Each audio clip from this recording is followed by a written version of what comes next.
வெளிநாடு வாழ் தமிழர்களுக்கு வாக்குரிமை அளிக்கப்படும் என்கிற நாம் தமிழர் கட்சி ஒருங்கிணைப்பாளர் சீமானின் தேர்தல் வாக்குறுதி குறித்து மக்கள் குரல் பகுதியில் பல்வேறு பகுதி மக்கள் தெரிவித்த கருத்துக்களை பார்க்கலாம்.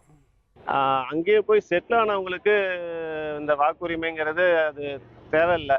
ஆனால் இங்கிருந்து போய் அங்கே பிழைக்க போனவங்களுக்கு இந்த வாக்குரிமைங்கிறது நான் வரவேற்கிறேன்.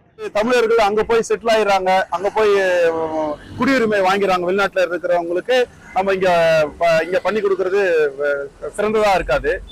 அதனால நான் என்ன சொல்ல வரேன்னா, இங்க இருக்கிற மக்களுக்கு வேலை படிக்கிறது நிமித்தமா போறாங்க, இல்ல அங்கே தங்கி மறுபடியும் வேலை செஞ்சுட்டு மறுபடியும் இங்க ரிட்டர்ன் வராங்கன்னா அவங்களுக்கு அந்த ஓட்டுரிமையை வாங்கி கொடுப்பது சிறந்தது.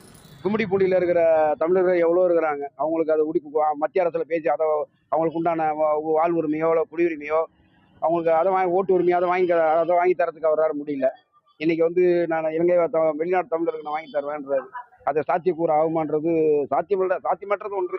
முதல்ல வெளிநாடு தமிழர்களை பற்றி கவலைப்பட வேண்டிய சீமான் இங்கே புலம்பெயர்ந்த ஈழத்தமிழர்கள் அகதிகள் அவர்கள் இன்று வரைக்குமே அடிப்படை வசதி இல்லாமல் இருக்காங்க.